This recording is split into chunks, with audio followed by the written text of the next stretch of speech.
una historia que se va dando de continuo en la narrativa, y hay coincidencias que vamos a mirar ahí en cada uno de estos libros. Y en medio de eso están pues las normas, las leyes, el pacto y todo lo que Dios va dando al pueblo para la formación de este pueblo como nación, y para que por medio de ella sea la que lleve el mensaje de Dios a todas las naciones, ¿no? Ese era el sentido, porque en Israel íbamos a ser bendecidos. Hoy se toca eso como una particularidad, cuando eso fue el inicio de todo el plan de Dios, ¿no? Y que a partir de Israel iba a venir el Mesías, y luego todas las naciones serían bendecidas. Entonces, eso es un elemento que debemos tomar en cuenta también. Y por otro lado, cuando estudiamos el texto que estamos analizando como el Pentateuco, tenemos que mirarlo desde su contexto, desde lo que significó para Israel, y también, por supuesto, como es palabra de Dios y es la base, de hecho, por si acaso, la base de todo, toda la revelación es la Torá. La base de la revelación está en la Torá. Los profetas, cuando dan su anuncio y su mensaje, siempre tienen en cuenta un elemento: cómo analizar el comportamiento del pueblo, cómo analizar a Israel, es por medio de su fidelidad a la ley, ¿no? Es decir, qué hacían con la ley. Eso era muy importante. Y cuando viene Jesús, también Jesús afirma ese aspecto, ¿no? Y nos deja a nosotros también esa apreciación, porque a partir de Pablo dice, el justo por la fe vivirá, y aplica ese elemento también, ¿no? Me estaba olvidando algo, dije de los profetas también, pero los escritos también hablan acerca de esto, ¿ya? Y es todo el Tanaj, es decir, todo el Antiguo Testamento, la base es la Torah. Por eso que para el judío la Torah es elemental, es importante, ¿no? Ese es el centro de todo, y hasta en el Pentateuco samaritano aparece también como un solo referente, que para ellos es una sola revelación, no hay más. Entonces, pero sabemos que los profetas hablan acerca de esta ley, y los escritos también hablan acerca de esto, ¿no? Si no, recuerden lo que dice Salmo 19, ¿no? La ley de Jehová es perfecta, que convierte el alma. ¿De qué está hablando ahí? No está hablando nada más que de la Torah, ¿no? De esta sección que nosotros estamos estudiando. Ahora vamos a entonces iniciar ya rápidamente, porque tenemos el tiempo corto. En realidad se nos da el espacio y hay que ir avanzando en esta tarea. Así que vamos aquí con el libro de Números, ¿no? El libro de Bemidbar, ¿no? Bemidbar, en el desierto, ¿no? El nombre, entonces, en el desierto, que es el correcto dentro de la historia de Israel, ¿no? Porque todo lo que relata tiene que ver con el desierto de Sinaí, ¿no? Es una continuación natural del Levítico, por tener carácter legislativo y estadístico. Y el nombre de Números viene, por otro lado, de la Septuaginta. Ya hemos dicho que la Septuaginta es la que nos da los libros del Antiguo Testamento, los nombres del Antiguo Testamento, ¿no? A eso se debe. Y como la iglesia inicial, ¿no? La iglesia de los primeros siglos utilizó la Septuaginta, entonces pasa hacia nosotros con estos nombres, y ya es tradición nuestra darle esa nomenclatura, ¿no? Entonces, para nosotros, que el número se llama Bemidbar, pues no suena mucho. Para el judío sí, posiblemente. Y bueno, para ahora, ustedes que ya están aprendiendo esta parte, se van a dar cuenta de que hay los nombres originales, entonces son importantes para Israel, ¿ya? Ahora, ¿por qué la Septuaginta le pone Arigmi? Es porque encontramos aquí dos censos, ¿no? Dos censos de los hijos de Israel, ¿no? Esto tiene que ver con, vamos a mirar la capacidad que tenía Israel, cuáles son los jóvenes preparados para la batalla, para la guerra, para estar dispuestos para los desafíos. Entonces eran necesarios estos censos, ¿no? Estos están en el capítulo 1 y el 26, ¿no? Y también hay muchas cifras numéricas por si acaso, ¿no? Muy bien, el libro contiene una interpretación de la historia de los 40 años de peregrinación en el desierto. En realidad son 38 años, ¿no? 38 años de los que estuvieron en el desierto a partir del conflicto que tuvieron, ¿no? ¿De acuerdo? Que este libro menciona justamente, es el de la incredulidad del pueblo con respecto, ya habían llegado, ya estaban cerca a la tierra y Moisés manda a los espías, y vamos a ver eso después, y cómo el comportamiento del pueblo. A partir de ahí vienen 38 años de dificultades, de dar vuelta en el desierto y todo esto. Bien, es entonces desde el segundo año después del éxodo hasta antes de la conquista de Canaán. Entonces ese es el periodo que corresponde a este libro, ¿no? Entonces viene a ser entre el primer y segundo censo del pueblo. Ahí estamos, ¿no? Esta es más o menos digamos, la línea que podemos tomar nosotros en cuenta, ¿no? Y que nos lleva hacia la península de Sinaí, y luego entonces el número se aparece ya cuando están en el desierto, ya están los 2 años, viene el censo, viene el envío de los espías, ¿no?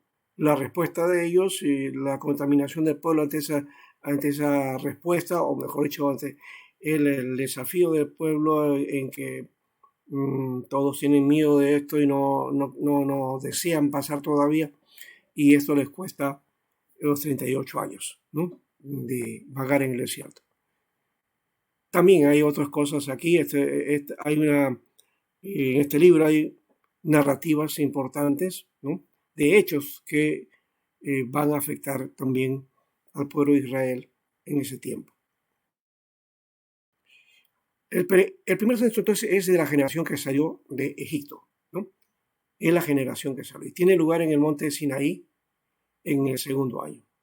El segundo censo más bien es de la generación nueva, la que nace en el desierto y se realiza en los campos de Moab, frente a Jericó, ¿no? Y eso pues ocurre 38 años después, ¿no? Bien, ahora, este es más o menos el mapa que encontramos aquí. Cuando ellos salen de Egipto, ¿no? Y van por todo el desierto, dando por aquí, por es el Mar Rojo, ¿no? Aquí que cruzan esto y bueno, luego pasan por el desierto hasta llegar hasta, hasta esta parte, ¿no? Y por supuesto, en este desierto, aquí, hasta Jericó, hasta aquí, anotan más o menos el espacio, números, ¿no? ¿No? Están aquí en el monte Sinaí y cuando Moisés manda a los espías, entonces aquí va a haber dificultades y van a estar dando vueltas por este lugar, ¿no?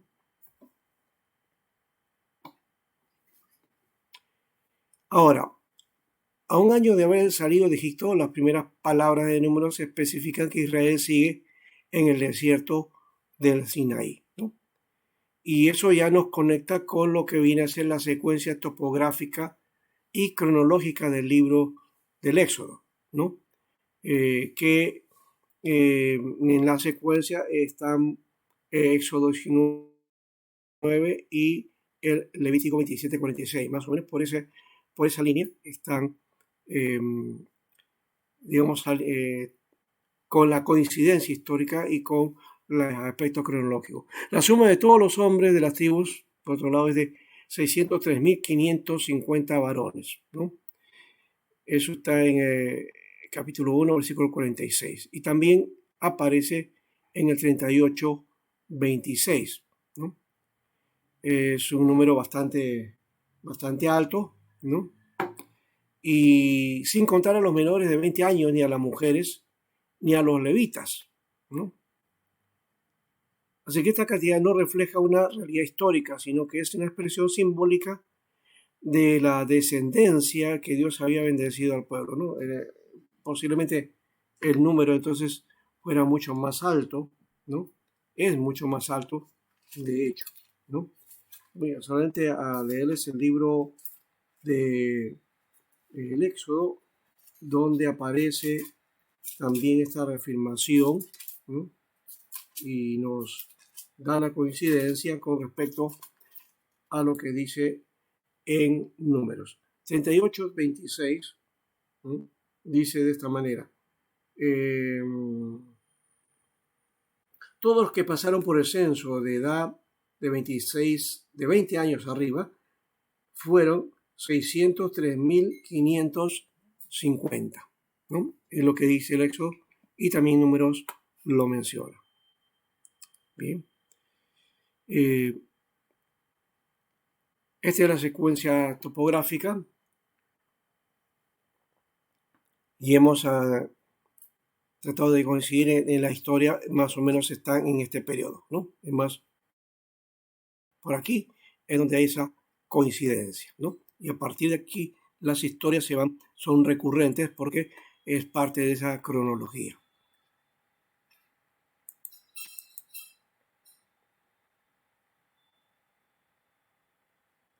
Oh, ya lo veremos después. Hay una pregunta ahí si está inflada o no la. Bueno, en alguna manera puede ser, pero eso nos indica que hubo una gran generación de alguna manera, ¿no? Eh, Esto también, bueno, lo vamos a ver después. En todo caso, vamos a responder ahí con la libertad en la hora de preguntas. Ya, relato de la segunda etapa del viaje de Israel desde Egipto a Canaán y desde el Sinaí hasta la tierra de promisión, ¿no? Ese es el bosquejo que contiene el libro. Aquí yo voy a mostrar dos bosquejos, este bosquejo y también en la parte de las temáticas, ¿no? Es un bosquejo literario. Como ustedes se darán cuenta, ustedes si quieren analicen, van a comentarios y a libros especialistas, los enfoques en cuanto al bosquejo son diversos, ¿no? Son diversos en cuanto a los detalles, en cuanto al contenido y la estructura, siempre es la misma, pero entre más o menos se agrupan capítulos por aquí o por allá, dependiendo de cómo trabajamos las temáticas. Bien, el viaje entonces desde Sinaí hasta Moab sería el capítulo 1 al 21. Yo divido este bosquejo en dos partes. Este es el primer bosquejo que corresponde a esto Sinaí hasta Moab, preparativos del censo y dedicación del altar. Luego del Sinaí a la frontera sur de Canaán, ¿no? El capítulo 10, 11 al 12 y 16. Después la misión de los 12, rebelión y castigo de Israel, ¿no? 13:1 al 14:45. Luego la rebelión en Cades Barnea, la peregrinación y la nueva generación en los límites de Canaán, capítulo 15 al 21:35, ¿no? Y la siguiente parte, este es hasta Moab, ¿no? Y la otra es la segunda de los acontecimientos de la llanura de Moab hasta del capítulo 2 al 36. La profecía de Balaam, ¿no? Esta es una historia creo que muy recurrente y seguramente lo han escuchado mucho en las predicaciones, ¿no? Capítulo 22 al 24-25. Israel se aparta de Dios, capítulo 25, 1 al 15. El censo de pueblo, capítulo 26, 1 al 62.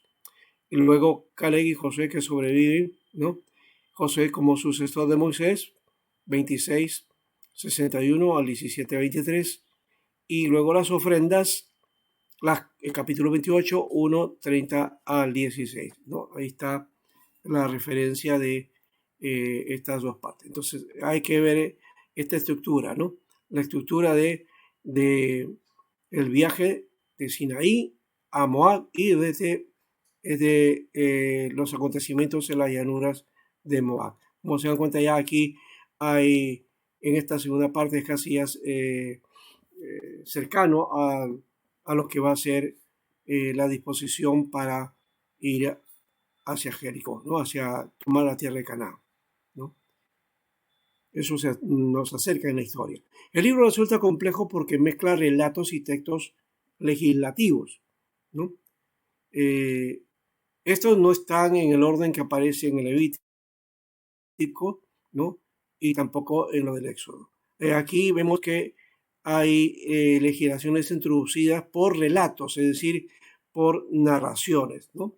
Hay un interés narrativo aquí, ¿ya?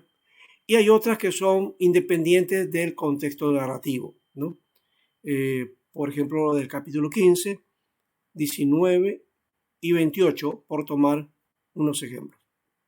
Según la dimensión narrativa, la estructura del libro es muy simple y se puede dividir en 3 secciones.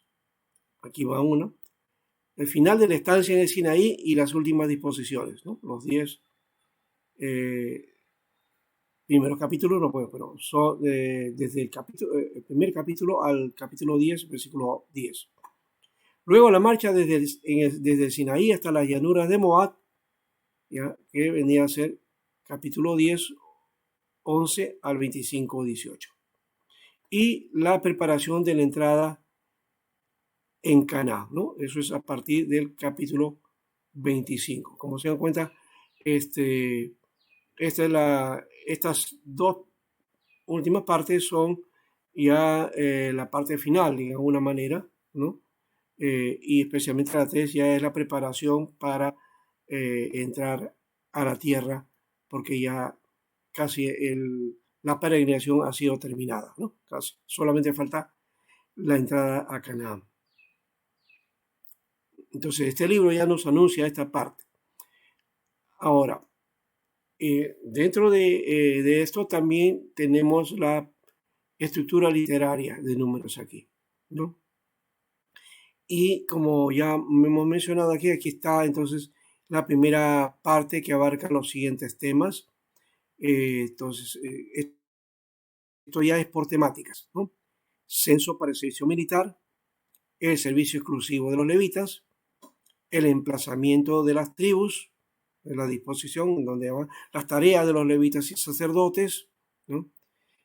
Otra vez afirmando este aspecto de los rituales y ceremonias y el cumplimiento de las normas sacramentales de Israel. El censo de los levitas, ese es, ya, ahí está entonces este otro aspecto también que se da, y la estadística de rescate de los primogénitos y funciones de los clanes de Leví, ¿no? Es decir, del clan donde están también los sacerdotes. Expulsión de los contaminados, ¿no? Ahí termina esta primera parte. Entonces, luego en la segunda parte, aquí está la disposición de las tribus que están en el desierto, ¿no? Esta es la distribución que se van a dar. El santuario está en medio, ¿no? Y está entonces aquí Moisés y Aarón, ya Merari, Gersón y Quite. Y luego entonces aquí alrededor están las tribus, ¿no? Cada una en el lugar que le corresponde, ¿no? Al norte, entonces está Aser, Dan y Neftalí. Al sur, Gad, Rubén y Simeón, ¿no? Al este, es decir, al oriente, Isaacar, Judá y Zabulón. Y al oeste, el occidente, está Manasés, Efraín y Benjamín, ¿no? Esa es la distribución. Cada vez que se establecía el campamento, ¿no? Dios indicaba por esa nube que se detenía, ¿no? Construir entonces el santuario. Comenzaban lo primero, el tabernáculo era puesto en el lugar, y el servicio que dedicaban y la dedicación y dónde debían estar cada tribu ya estaba distribuido para su estadía en el campamento. Cuando iban en marcha, sabemos que la nube se movía, entonces aquí Judá iba primero con Isaacar y Zabulón. Luego Gerson y Merari, que llevaban la morada, ¿no? Es decir, el lugar de las cosas que tenía que ver con el tabernáculo. Luego venía Rubén, Simeón y Gad. Luego que llevaba el santuario, ¿no? Es decir, lo que viene a ser en la parte también del arca, ¿no? El arca estaba yendo llevada en esta parte. Y luego Efraín, ¿ya? No, aquí está, ¿no? Gerson y Merari llevan el arca acá. Y aquí está el santuario, ¿no? Es decir, todos los elementos del santuario. Y Efraín, Manasés, Benjamín, luego Dan, Aser y Neftalí. Muy bien, entonces nos corregimos. Aquí Gerson y Merari están entonces llevando el arca, ¿no? Entonces, las tres primeras tribus y venía el arca delante, luego las siguientes tribus, luego todo lo que correspondía al santuario, el tabernáculo, y luego detrás las 6 tribus restantes, ¿no? Efraín, Manasés, Benjamín y Dan, Aser y Neftalí, ¿no? Entonces esa era la forma de marchar, como se dan cuenta aquí en orden y establecido también, ¿no? De qué manera se tenía que distribuir cada uno de ellos, ¿no? Entonces, aquí hay un elemento de ordenación que Dios establece y que les da ya un carácter de una, de no solamente el orden, sino el cuidado de cómo debía distribuirse para que ninguno, pues, se pierda en el desierto y todo quedara encaminado, ¿no? De acuerdo al propósito de Dios, ¿no? Bien, ahí tenemos nosotros este aspecto y aquí ya vienen las leyes sobre diversos asuntos, ¿no? En esta parte vamos a trabajar algunos aspectos, ¿no? La segunda sección dice, parece una sección parentética. Cuando hablamos de lo parentético, estamos hablando de un paréntesis, ¿no? ¿Ya? Paréntesis, que separa la primera de lo que había sido su conclusión. Y viene aquí la bendición sacerdotal. Vamos a trabajar hasta aquí en esta parte de la bendición sacerdotal después. Esta sección incluye los siguientes temas entonces, sobre restitución y contribuciones, ¿no? Aquí está sobre la ordalía. Que a uno llamará la atención esa palabrita, la ordalía, es una palabra muy antigua, ¿ya? Que habla de ceremonia, un ritual, ¿ya? Que se hacía para establecer en una situación particular a quién es el culpable, ¿no? Era un juicio, ¿no? En la antigüedad esto era muy común en esos pueblos, ¿ya? Y en este caso era entonces el juicio o ritual por los celos, ¿no? O la ordalía por los celos, ¿no? Que está en el capítulo 5 del 11 al 31. También está eh, luego las disposiciones sobre los nazareos o cuál era el sistema de, en qué consistía esto, ¿no? ¿No? El nazareato, por si acaso. Algunos confunden, de paso ya vamos por este lado, que estos nazareos, ya, a muchos lo confunden con nazarenos. Y hay que corregirnos en eso. Todavía estamos hablando de los nazareos aquí en el desierto. No existe, no está Nazaret ahí todavía, ¿no? No está ese pueblo, ¿no? La gente del pueblo de Nazaret, a ellos se les llamaba nazarenos. Y como Jesús justamente vivió en Nazaret, a él se le conoció como nazareno, no como nazareo. Jesús no tenía ninguna característica del nazareato. El que sí tenía esa característica era Juan el Bautista, ¿no? que era una particularidad de hacer entonces un pacto o una especie sí, de pacto con Dios, ¿no? Bajo este sistema del nazareato, de una dedicación, ¿no? La dedicación, básicamente, la dedicación a Dios, ¿no? Ahí tenemos, por ejemplo, el caso de Sansón, ¿no? Sansón viene a ser entonces uno de los que fue dedicado desde muy niño, ¿no? Bien, era nazareo entonces. Bien, entonces aquí encontramos ese aspecto. Vamos a esta de la bendición sacerdotal para mirarla y la tenía para la segunda parte, pero estamos avanzando ya para trabajar esta parte, ¿no? Esta es una, como hemos dicho, una sesión independiente, es un paréntesis en alguna manera dentro de todo esta narrativa, ¿ya? Y aparece la sesión del 22 al 27 como que puede haber sido epílogo de la primera parte y que puede tratarse de una sección independiente también a la vez, ¿no? El texto está aquí, lo hemos indicado de acuerdo a la Reina Valera actualizada.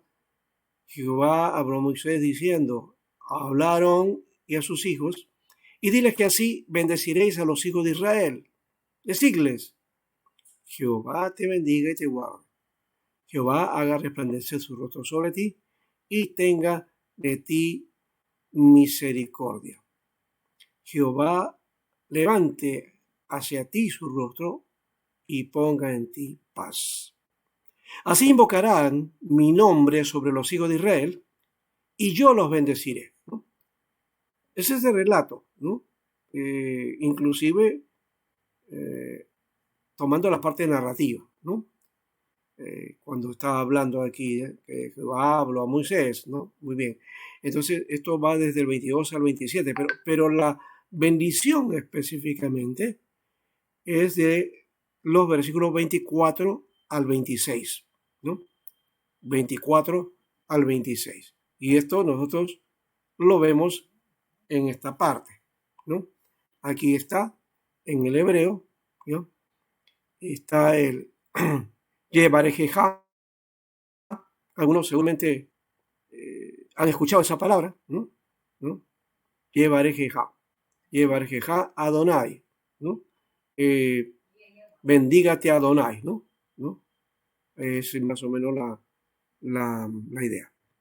Y luego dice Beish Mereja, ¿no? Que es la sección, entonces, que Dios, que el Señor te bendiga y te guarde, ¿no? Y te guarde. Vamos a ponerlo acá. Acá está, lo hemos traducido tal como aparece en el texto por si acaso, ¿no? Dice, te bendiga Adonai y te guarde, ¿no? Te bendiga Adonai y te guarde, ¿no? Ya. Muy bien. Luego dice en el 25, ¿no? Yaer Adonai, ¿no? Haga Adonai, ¿ya? Después, Panaim, resplandecer su rostro. Eleja sobre ti, ¿no? Y luego es Binuneja, no, Binudeja, sí, Binudeja, que viene a ser la palabra Hanun, que es la palabra misericordia. En el texto, en el hebreo, hay la palabra Hanun, es misericordia, y también es la palabra Gesek. Gesek también es misericordia, ¿no? Pero Gesek ya tiene una característica muy, y está, se le puede traducir hasta como gracia, ¿no? ¿No? Gesek, ¿ya? Entonces, esa es la única diferencia en alguna manera. Y luego el 26 dice Isha, Isaac, ¿no? Muy parecido al nombre de mi papá, Isaac. Pero acá dice Isaac. Que, bueno, Isaac en hebreo tiene otra, con el nombre tiene otra forma. Pero acá dice Isaac Adonai. Isaac Adonai, Panai Eleja, ¿no? Es decir, levante Adonai su rostro hacia ti, ¿no? y tendríamos que leer también entonces Be, sería Beyasen, ¿no? Beyasen. Entonces todo eso, ¿ya? Ya Yisa o Isa Adonai, Panai Eleja, Beiseja, Beisen, Beyasin, Beyasin. Luego entonces, y ponga en ti paz, aquí está, Leja, Leja Olam, ponga en ti paz, Leja Olam. Aquí está entonces esta parte que ya hemos dicho varias palabras que son y deberíamos tomarlos en cuenta, es el Barak, ¿no? Que está como acá, como llevar Jeja. Después está el Hanun, ¿ya? Hanun, que es misericordia, y ya hemos mencionado también ahí. Otro es que él, dice aquí, haga el Señor resplandecer su rostro sobre ti, ¿no? Que la idea es que no es que tu rostro resplandezca, sino que el rostro de Dios resplandezca sobre nosotros, es decir, que Él nos dé resplandor, ¿no? Esa es la idea que aparece en el texto. Y luego está la palabra, bueno, levante así su rostro sobre ti, o sea, que la mirada de Dios esté en ti siempre, tremenda esta bendición, o sea, se nota que siempre Dios esté permanentemente en ti.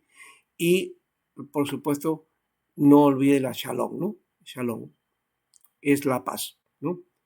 El Hanún de Dios produce también, entonces, el shalom. Pero acá hay tres palabras clave, ¿no?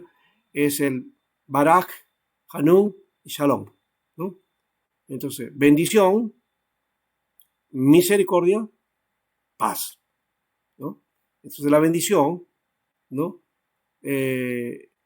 Produce misericordia, y esa misericordia pues da paz, ¿no? Esa es la idea que plantea aquí en cuanto a la bendición que recibe el sacerdote, pero que no queda para ellos, sino que queda también para el pueblo, ¿no?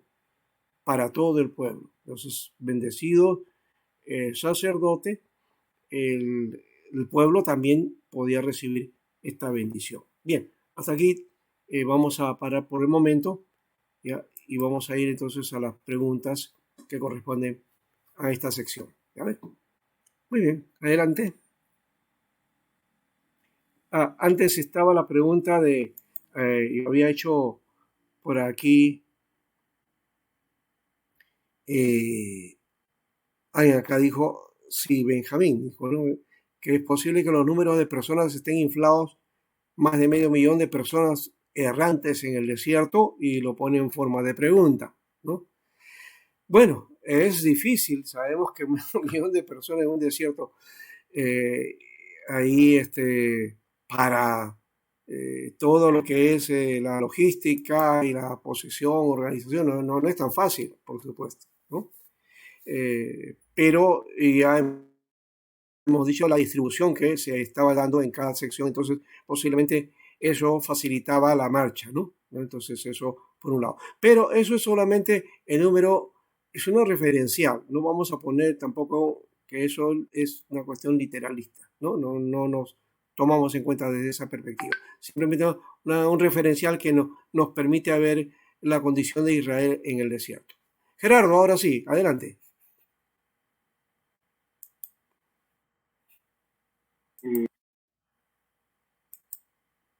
Ya, perdón.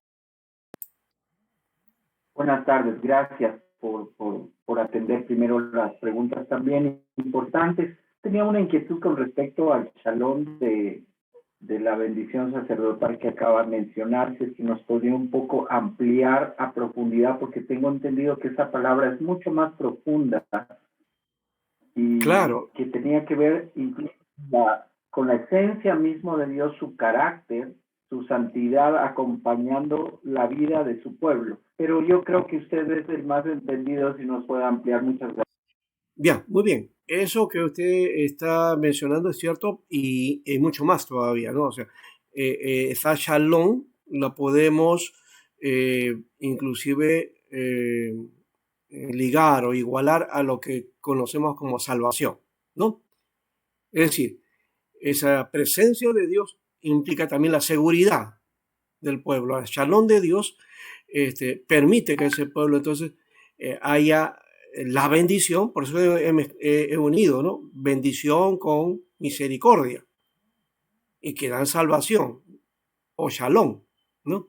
Y la shalom, que lastimosamente desde la perspectiva evangélica lo hemos reducido solamente a una cuestión espiritual de ir al cielo, cuando la salvación es mucho más que eso. La shalom ya nos está indicando este aspecto, ¿no? Y habla de prosperidad, primeramente, que no es prosperidad solamente material, sino de toda la condición que el hombre pudiera tener, ¿no? De bienestar. Y eso habla de salud también, de salud, ¿no? De saneamiento o sanidad. Habla también de bendición a la familia, ¿no?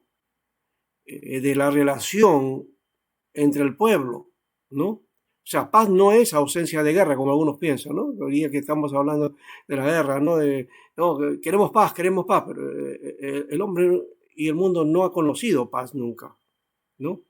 Siempre ha habido violencia, ¿ya? Pero no solamente la shalom es falta de violencia o no violencia, no, eso no es solamente, sino es seguridad. Es la seguridad. Es todo el bienestar que Dios quiere dar para su pueblo o en el creyente, ¿no? Entonces, todo lo que imaginamos de bienestar, de bendición que Dios quiere, ese es shalom, ¿ya? En medio de la crisis, en medio de enfermedad, en medio de dolor, en medio de todo, shalom siempre va a estar presente. La shalom de Dios, en su presencia, que viene a ser la shalom, ¿no? De alguna manera. Entonces, es una palabra muy profunda, no es solamente, hoy día para el judío se ha convertido en saludo nada más, ¿no? Entonces, es como el hola hoy día, ¿no? Hola y chao, ya. El judío dice shalom, ¿no? Cuando llega y shalom cuando se va, ¿no? Pero cuando se utiliza desde esta perspectiva, ¿no? Desde la Torah, entonces el shalom va mucho más que eso, ¿no? No es un simple saludo, es una profundidad tremenda y que, como hemos dicho, ya tiene que ver mucho con el aspecto de la salvación. La salvación habla de una integridad, ¿no? De un bienestar que tiene que ver con la sociedad, con la naturaleza, con los bienes, con el servicio, con la ley, con las normas, con los hijos. Entonces, contribuye a todo, ¿no? Es lo que diríamos también en términos de la filosofía, habla de la felicidad, ¿no? La búsqueda de la felicidad. Bueno, la Shalom es más que esa felicidad, inclusive yo tentaría un poco también mezclando, y no es el tema, pero Jesús cuando da el sermón del monte, o Mateo menciona el sermón del monte, que básicamente tiene que ver con parecido a lo de Moisés, ¿no? Las leyes de Moisés, ya, y dice, la ley dice, pero yo os digo, ¿no? Ya, en base a eso puedo tocarlo. Pero lo primero es que Jesús dice, bienaventurados. Y esa bienaventuranza es la shalom también, ¿no? Esa creo que es la shalom de la que está mencionando el texto y Jesús la amplía desde esa perspectiva. Gracias. Ahora sí, vamos entonces, ahora no sé si hay otra pregunta, no veo ninguna mano alzada, pero aquí sí encuentro alguna. Dice, en el juicio por los celos, es la mujer a la que se juzga y nunca el hombre. Esta es una ley que refleja muchas de esas leyes que eran tomadas de las culturas que tuvieron influencia en los israelitas. Bueno, es que hay que denotar que de hecho era una cultura patriarcal. Y ahora yo quisiera más bien diferenciar entre lo que es la cultura patriarcal del patriarcado o del patriarcalismo, que hoy día se ha hecho, digamos, una palabra denostada, mala, ¿no? Que es diferente. Una cosa es tener una cultura patriarcal donde, por supuesto, el hombre determinaba, era el cabeza de todo, ¿no? En los clanes, en la familia, y sobre todo porque los bienes, ¿no? Los bienes correspondían al jefe del clan, y de la casa, ¿no? Y en el texto se denota este aspecto de que la mujer también era parte de los bienes que el hombre poseía, ¿no? O sea, la esposa era parte de su bien. Entonces, y como era parte de su bien, tenía que hacer y deshacer, ¿no? Podía hacer lo que él quería con ella, ¿no? Eh, claro, posiblemente había unos detalles también que determinaban, por lo menos, cuáles eran las limitaciones con respecto a eso, ¿no? Y las limitaciones tenían que ver con la actitud de la mujer, ¿no? Si obedecía o no obedecía, y el hombre entonces podía entonces hacer este tipo de actitud, y que entraba en el celo o veía alguna actitud de ella, entonces podía pasar por este juicio, ¿no? Y aun cuando ella fuera inocente, ya y el juicio dado, el hombre no pasaba por culpa, ¿no? O sea, si se equivocó o no, eso no era tomado en cuenta, ¿no? Entonces sí, era una mirada en donde el hombre prevalecía, ¿no? Es verdad eso. Eh, pero hay que verlo desde la cultura de esa época, ¿no? Eso ha ido cambiando, se ha ido desarrollando, las culturas posteriores han ido cambiando esos aspectos y la mujer ya ha comenzado a tener un rol diferente. Entonces, no se puede aplicar esa misma forma en que el Levítico y el Número nos menciona. No podríamos hacer eso con nuestras esposas. Por más que uno diga, no, pero la Biblia lo dice, no, hay que tener el contexto también y en el proceso la revelación, ¿no? La revelación. ¿Ya? Eso se va aclarando posteriormente y entonces la condición de la mujer, eso se va liberando. Y otra vez teníamos que ir a Jesús. Jesús también hizo ese elemento fundamental de comportamiento frente a las mujeres, ¿no? Entonces, eso ya nos llama a una reflexión y tener que tener cuidado con respecto a eso. Así que tomémoslo solamente como parte de la tradición de la cultura, ¿no? No debemos llevar más allá al asunto, porque si lo aplicamos a nuestro día, o tratando de interpretar el texto para nuestro día, vamos a ver a la Biblia pues, como un mensaje patriarcalista, ¿no? ¿No? Y con un patriarcalismo que algunos tratan de defender, ¿no? No, hoy día ya no es así, la Biblia no está defendiendo esa postura, ¿ya? Por otro lado, dice, ¿desde cuándo se puede llamar a Israel como nación? Quizás cuando inició el periodo de los reyes, las leyes que fueron dadas a los hijos de Israel en el monte Sinaí pueden aplicar siendo cristianizadas a la iglesia del Señor. Si es así, ¿qué leyes? Bueno, ya hemos dicho primero que como nación, Dios se iba a formar como una gran nación, ¿no? Como un pueblo. Ahora, pero la palabra nación viene y es la palabra an, o patria, ¿no? Nación, ¿no? A mí es mi patria o mi nación. Ahora, Dios quería bendecir esta nación o formar esta nación para bendecir a las naciones. Hay que denotar también que las formas de agrupaciones de los pueblos antiguos no son las mismas ni tampoco tienen las mismas formas que las naciones modernas, ¿no? Las bases son las mismas, pero la organización, las formas de relaciones son diferentes, ¿no? Antes subía una persona, se hacía dominante o como jefe del clan, luego como un rey o rey de suelo y después como un rey o un emperador. Hoy día ya no tenemos esa figura, aunque existe el principio de los imperios y eso todavía permanece en alguna manera, pero las naciones o los pueblos son las agrupaciones de los pueblos, de las naciones, de las personas, de las comunidades que van formando estos pueblos. Y claro, cada una se forma con un referente o con un hecho fundante, ¿no? El hecho fundante. Para él, ¿cuál es el hecho fundante para Israel? Es la Pascua del Pesá, ¿no? Podemos hablar, es decir, la vida del desierto, la liberación, ¿no? De ahí empieza, ¿no? Eh, aunque podríamos hablar también de Abraham desde ahí, ¿no? Entonces, ahora, dentro de las connotaciones habían diversificaciones de pueblos, ¿no? Algunos pueblos pequeños y algunos pueblos ya organizados. Si te refieres a la cuestión de la organización, claro, ahí eso empieza a partir los jueces y cuando ya se organiza la monarquía, ¿no? Entonces ya ahí sí hay una estatura de nación desde de esa perspectiva con respecto a las naciones de aquella época, ¿no? Entonces eso también hay que denotarlo, porque fíjense, ahorita la cuestión de la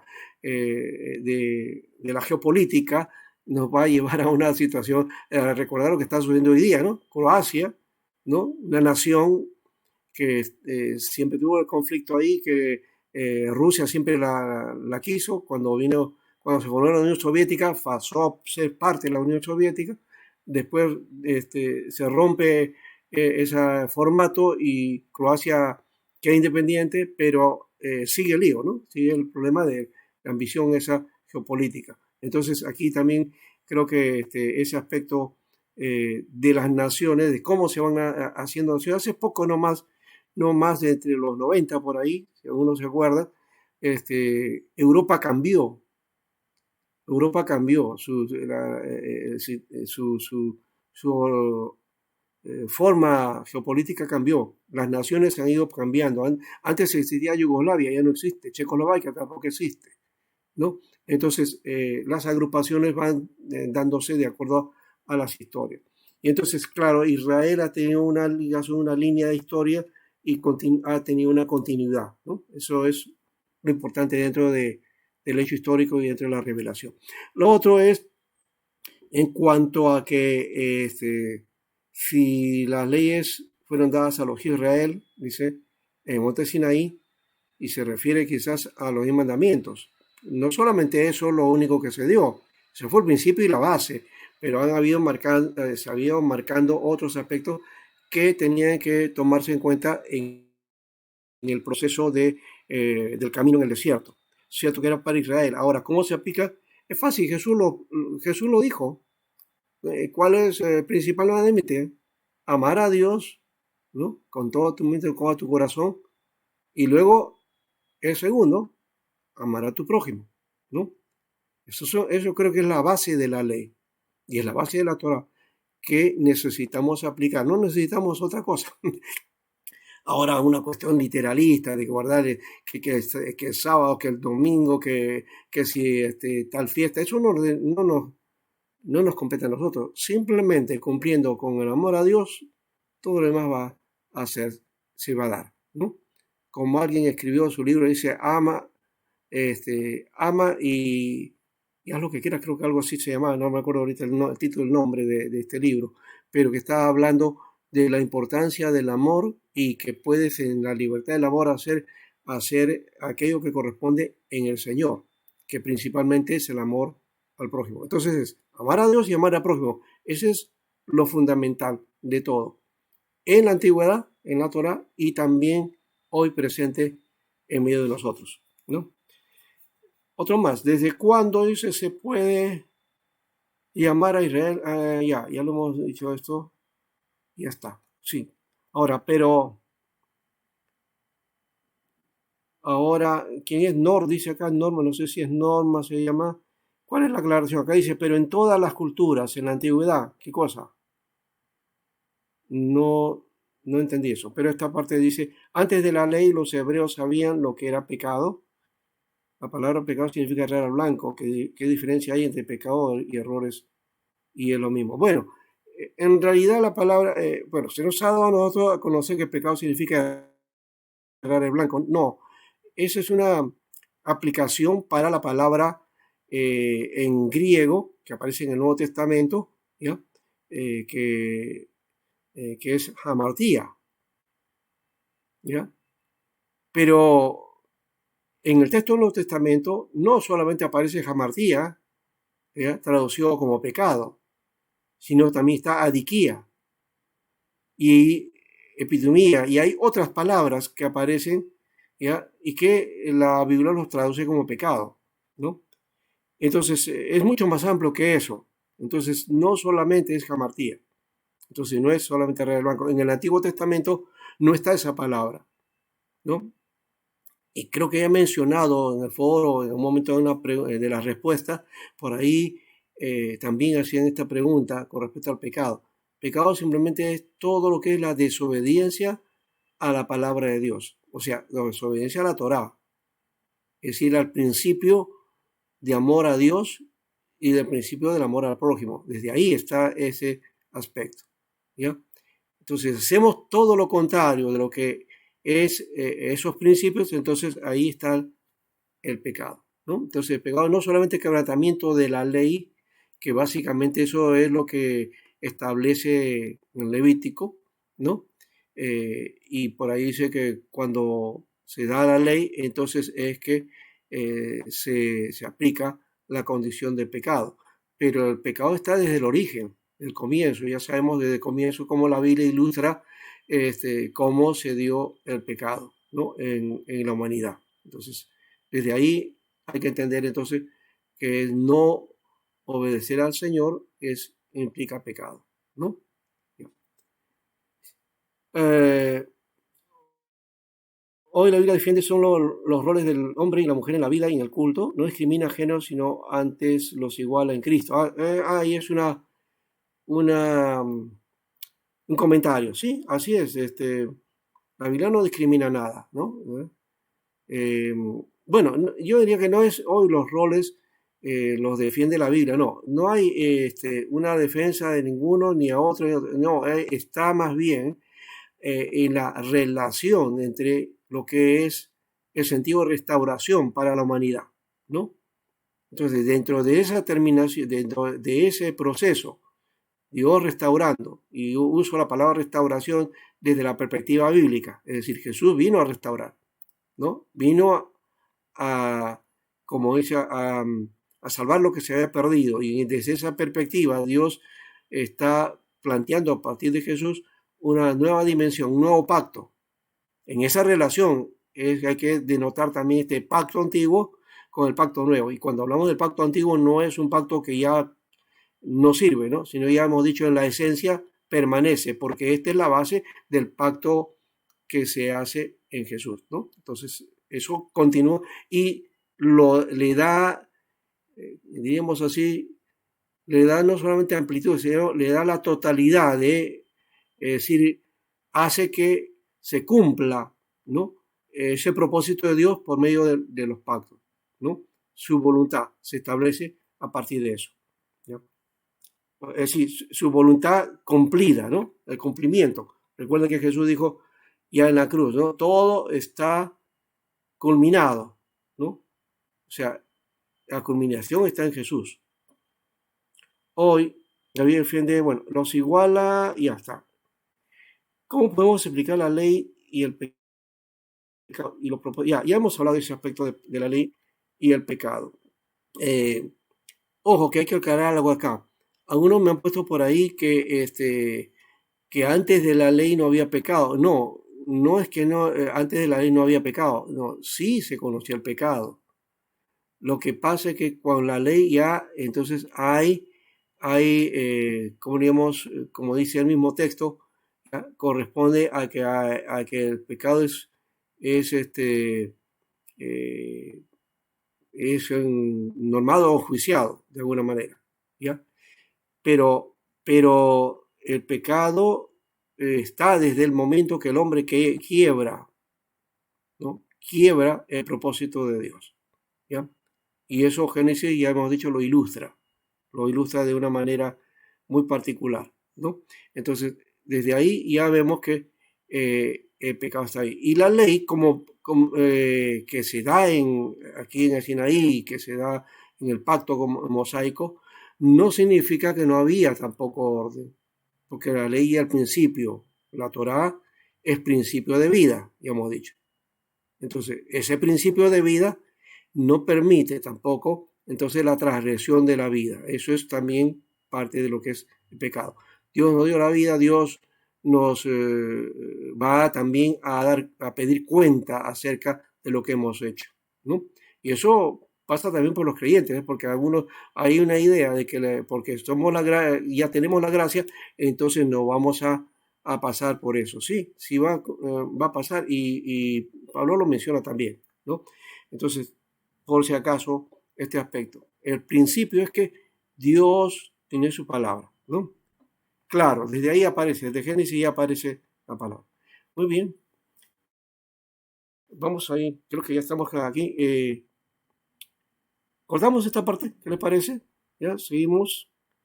Y, está, bueno, solamente voy a poner lo que mencionó, no sé si se llama Alberto también, igual que yo. Génesis 4:7 pone acá, si bien hicieres, no serás enaltecido, y si no hicieres bien, el pecado está en la puerta. Con todo esto a ti será tu deseo, y tú te enseñorearás sobre él. Eso está en Génesis 4:7. Está hablando entonces de lo que va a suceder cuando se quiebra, entonces, el propósito de Dios, ¿no? Cuando dice aquí el deseo será, y a ti será su deseo, está hablando de que el hombre entonces va a quebrantar la relación con la mujer, ¿no? Y entonces las culturas de alguna manera, van a desarrollarse con ese prurito, ¿no? De conflicto, de las relaciones entre el hombre y la mujer. Y luego las comunidades, entre los clanes, y luego entre los pueblos y entre las naciones. Ya vemos ahora, ¿no? Las guerras, ¿no? Toda la violencia y toda la situación que el hombre crea, ¿no? Muy bien, si no hay otra cosa, vamos entonces de frente a lo que estamos trabajando. Y por ahora entonces nos habíamos quedado, a ver, un momentito, aquí, aquí está. Ya, nos habíamos quedado en esta parte, ¿no? Esta pasaje me encanta a mí, es una de las bendiciones que siempre debemos tomar en cuenta también en la iglesia, ¿no? Porque esta bendición, si es sacerdotal, también recuerden que en Jesús somos bendecidos, ¿no? Entonces, en Él está todo esto, aquello que está mencionando el texto acá. Bueno, aquí tenemos entonces eh,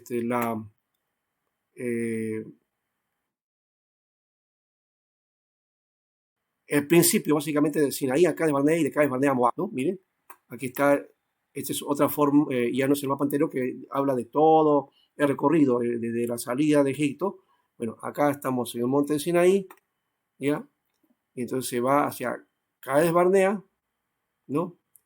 Y de Cades Barnea hacia Moab, ¿no? Entonces, este es básicamente el periodo o la forma de la narración que aparece en números, ¿no? La cronología va por este lado, ¿no? En la parte geográfica, ¿no? Muy bien, entonces aquí tenemos esta disposición espacial que ya nos da a nosotros la idea del acontecimiento. Entonces se dio más o menos los 38 años más o menos por este lado, ¿no? Ahí estamos, donde estamos indicando la flecha. Aquí estuvo dando vueltas Israel, ¿no? Y ya estaban casi como para llegar al lugar y tomar Canaán, pero tuvieron pues sus dificultades y su falta de fe para con Dios lo llevó a estar 38 años en este camino de pulimiento que hizo Dios, ¿no? Porque ahí nace una nueva generación. Y es la nueva generación la que va a entrar a Canaán, ¿no? Israel igual va a llegar, pero llega a nueva generación, ¿no? Bien, aquí están las estadísticas relativas al culto. Vamos a mirar ahora la cuarta parte, que es de 7:1 al 8:4, incluye aspectos estadísticos relativos a los actos de dedicación del tabernáculo y la consagración de los levitas para el servicio del mismo. Entonces, la consagración de los levitas, que está del 8:5 al 26, los actos de consagración para el servicio de culto que suceden a los actos de dedicación del tabernáculo en que Moisés tuvo una participación especial y anteceden a la celebración de la primera Pascua en el monte Sinaí. Esta es la parte, digamos, inicial. Están todavía en el monte Sinaí en esta parte, ¿no? La peregrinación ahora en el desierto está la celebración de la Pascua, ¿ya? Está en el capítulo 9, los primeros 14 versículos, ¿no? Y luego las últimas instrucciones antes de partir de Sinaí, ¿no? La sección del 9:15 al capítulo 10:10. Y se dan las últimas instrucciones antes de partir del monte de Sinaí. Las señales para la movilización son de dos tipos, ¿no?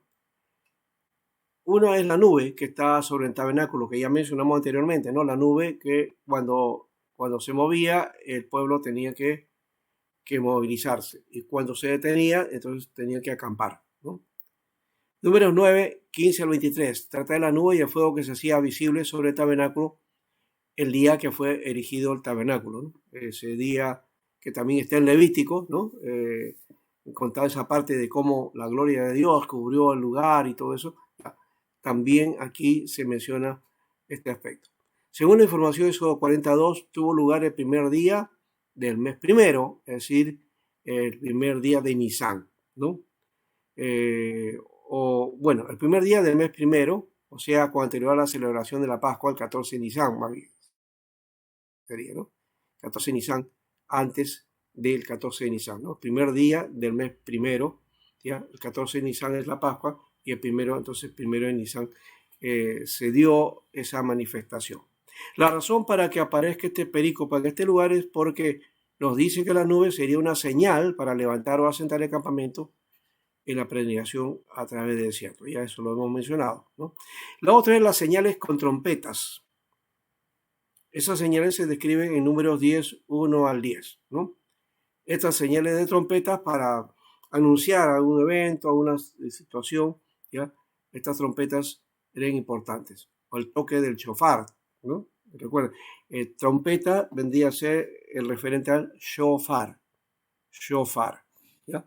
Y esto va a tener una connotación mayor más adelante cuando al final trompeta está hablando del shofar, del anuncio ¿no? de algo importante, ¿no? El peregrinaje entonces, peregrinaje hasta Moab, la narrativa de acontecimientos de aquí. Entonces la partida de Sinaí, del 10, del 11 al 36, parten. Viene el castigo del pueblo en Tavera, 11 del 1 al 35. Luego encontramos aquí a María, que es castigada con lepra, ¿no? Capítulo 12, el 1 al 16. Eso habla porque hubo una especie de, ¿cómo le llamamos? El conflicto que se da de la autoridad para con Moisés, ¿no? Porque hubo una murmuración, ¿no? Murmuración contra Moisés, ¿no? Entonces, eso que se da hoy día fácilmente murmuramos contra los gobernantes, ¿no? Y bueno, tienen razón a veces.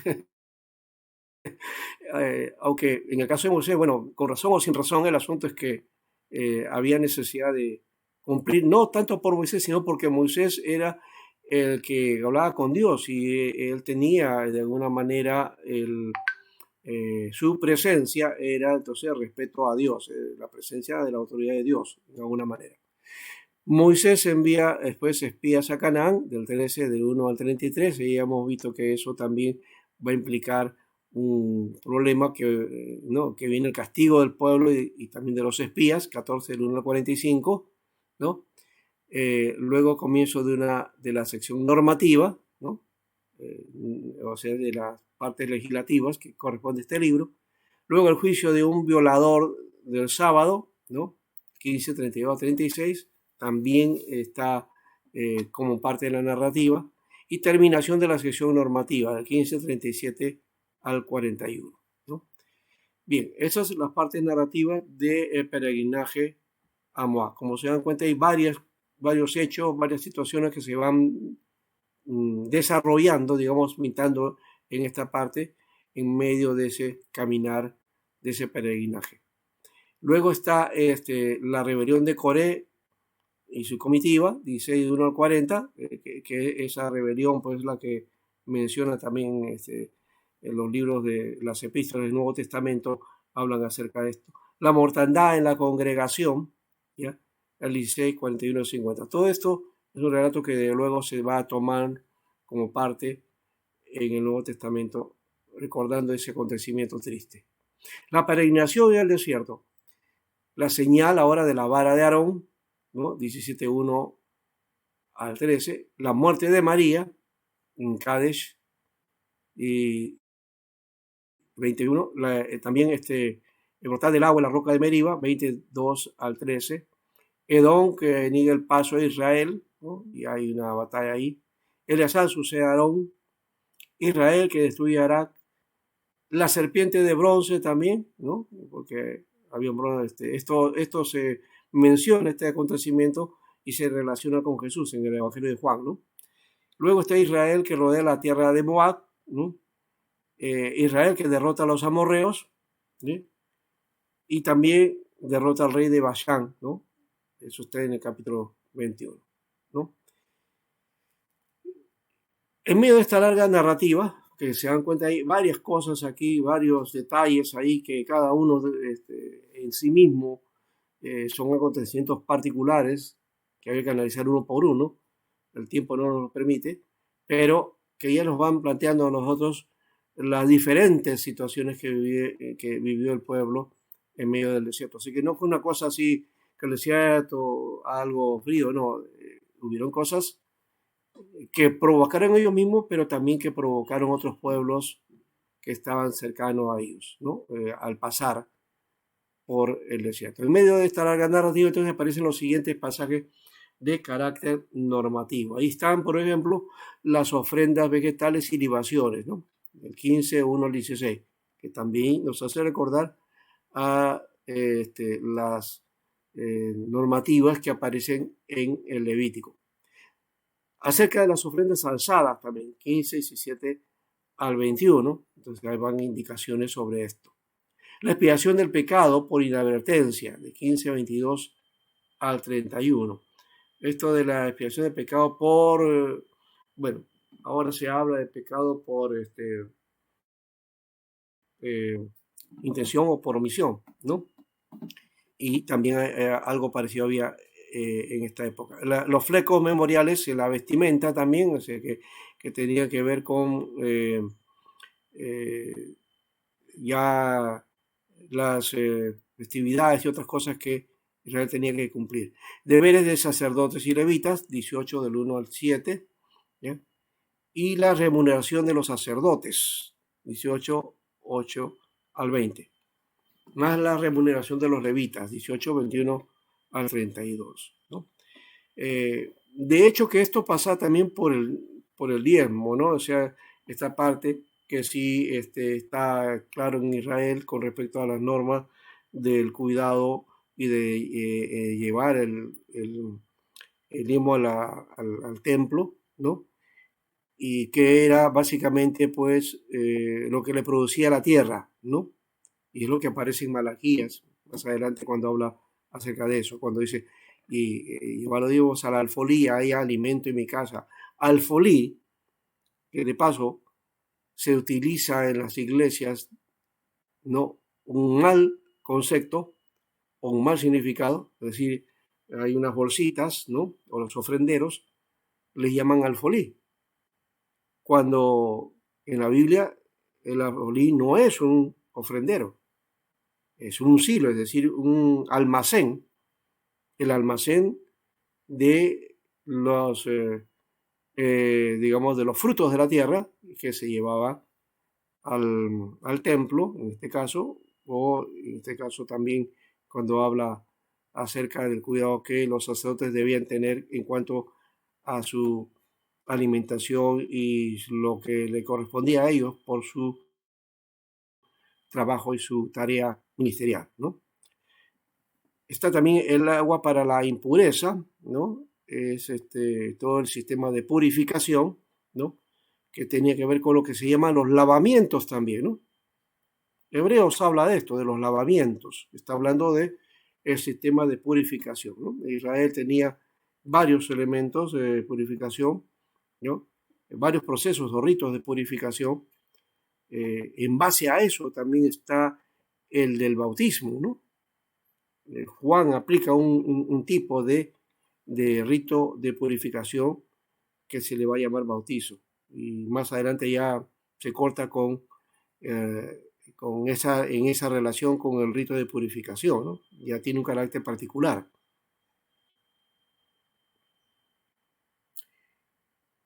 Acontecimientos de Moab ahora. Esta es otra sección larga que incluye mucho de narrativa y también material normativo. Entonces miren que en medio de las narraciones está también lo normativo. Abarca desde 22 al 36, es decir, la última parte que ya vamos terminando. Contiene las siguientes partes. Balán y el campamento de Israel en Moab, ¿no? Aquí Balán, ese profeta que fue una especie de profeta mercenario, ¿no? Era un adivino de fama internacional para unos, ¿ya? Pero era conocido como un profeta que, bueno, cobraba para hacer su ministerio, ¿no? Esto sin alusiones a ninguna persona ni a ningún ministerio que hoy, si hay algo parecido, es pura coincidencia, dice, ¿no? Pero eso se da. Esta sección abarca 22 del 1 al 25, 18 y trata de la manera como el rey de Moab contrató a Balán, ¿no? Contrata al profeta. ¿Para qué? Para que maldiga a Israel, ¿no? Ustedes saben esta historia, ya he mencionado que muchos seguramente de ustedes, algunos que son pastores, han utilizado este texto y han hablado acerca de Balán, ¿no? Y bueno, el campamento israelí entonces estaba junto a las fronteras, ¿no? De Moab. Y entonces el rey de Moab no vio con buenos ojos esta situación y entonces quería que fuera mal a Israel y por lo tanto utiliza a Balaam para ese propósito, ¿no? Balaam no pudo hacerlo, ¿eh? Bueno, termina con los estragos que al fin de cuentas le ocasionó Balaam a Israel con su consejo de corromper el campamento israelita por dentro, ¿no? O sea, quería él de abajo, y aquí hubo inclusive alguna situación quizás tipo infiltración, ¿no? Introducción de mujeres, prostitución e idolatría, ¿no? Quiso hacer eso. Bueno, es una norma que parece que también hoy se utiliza en los gobiernos, ¿no? En los sistemas de gobierno, y siempre hay por ahí, ¿no? Alguna mujer por medio o alguna situación idolátrica o alguna situación, digamos, de trama, ¿no? Contra el gobernante. Eso hay, ¿no? En mucho más allá, si estamos de acuerdo o no con el gobernante, estas cosas ocurren. Y hay algunos que lo hacen pues pensando que está bien y porque tienen la razón o porque es lo mejor. Y creo que eso no va. De hecho, que Moab justamente estaba pensando de esa manera, ¿no? Estaba pensando en que eso era lo mejor para Moab, ¿no? El peligro de Israel. Entonces, por eso se da y utiliza a Balaam para ese aspecto, ¿no? Luego viene el censo de Israel en Moab ahora, y es el segundo censo, y esta sección entonces es del 26, del 1 al 65, que abarca el censo de todas las tribus, ¿no? Y el de la tribu de los levitas aparte, ¿no? Es el 26, 57 al 61. Luego vienen los últimos acontecimientos en Moab, nombramiento de Josué para suceder a Moisés, ¿no? Aquí también hay otro detalle, ¿no? Que no aparece en el libro de Josué, pero sí en este libro se da pues el nombramiento de Josué. O sea, antes de que Moisés muera o ya no tenga injerencia en el pueblo, pues se nombra a Josué como su sucesor, ¿no? Eso aparece en esta parte del número 27, del 12 al 23. Luego viene la campaña militar contra Madián, 31, 1 al 54. Las tribus al oriente del Jordán, 32, 1 al 42. es también esta posesión con respecto a estar en esta tierra a ese lado, ¿no? Esa es la petición. Etapas desde Egipto hasta el Jordán, 33:1 al 49. Luego las ciudades levitas de refugio, 35:9 al 15, ¿no? Eh, también entonces ese cuidado que se tenía frente a las situaciones que se podían haber dado ante una persona que delinquió y cómo, o que lo hizo de una manera involuntaria. Sobre el juicio de los homicidas, 35:16 al 34, ¿no? Y sobre la herencia de las mujeres, 36 del 1 al 13. Entonces aquí, esta es la parte final, ¿no? También está pensando, entonces, si dan cuenta aquí en la legislación, o en este aspecto, ¿no? El lugar de las mujeres también, ¿no? Y las herencias que podían recibir ellas, que no estaban cubiertas en algún momento, en el pasado, ¿no? Muy bien.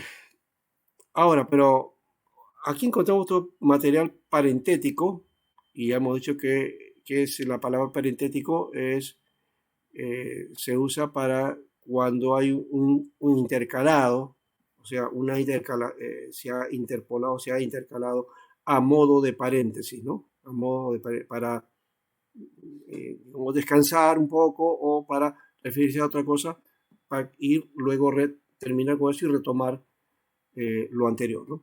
Se ha agrupado por separado en algunas disposiciones normativas, ¿ya? Y aquí lo hemos separado de esta manera. Sobre la herencia a las mujeres, 27.1, 11, 33.1 al 13.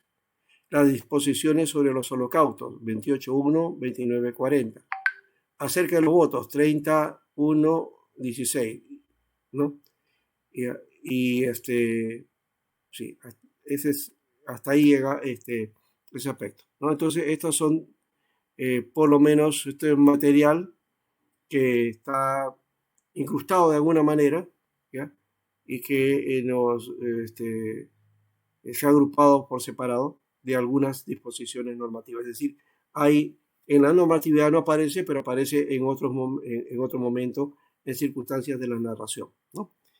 Bien, hasta ahí estamos entonces en el libro de Números. Vamos a llegar ahí en ese aspecto. Hemos utilizado aquí un poco de parte a José Chávez en su libro sobre Torá, Pentateuco, también a Félix García López, ¿no?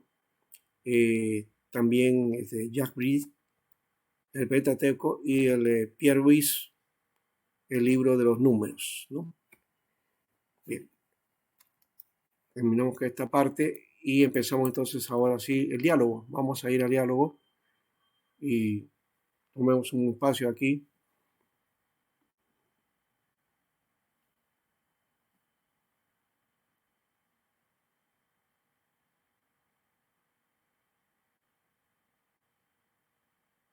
Ya tenemos por lo menos en este panorama, este ha sido un panorama rápido, el libro nos cuenta varias cosas, por supuesto, a las que hay que ir analizando, pero en todos estos acontecimientos de 38 años pues, de viaje, ¿no? Y que cada uno va a tener su momento particular, ¿no?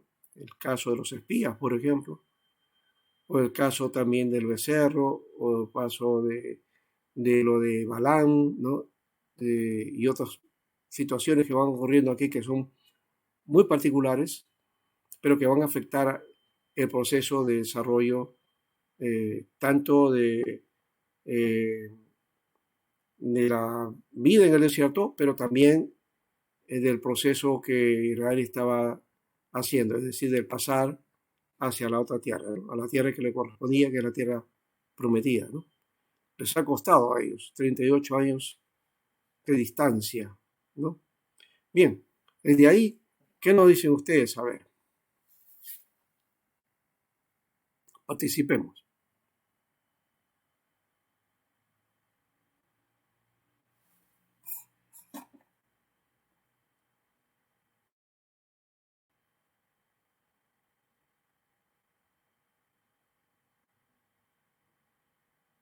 Una palabra.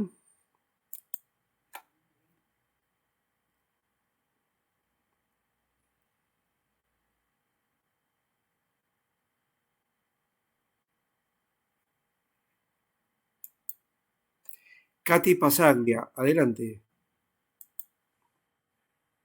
Buenos días, profesor. Buenos días a todos.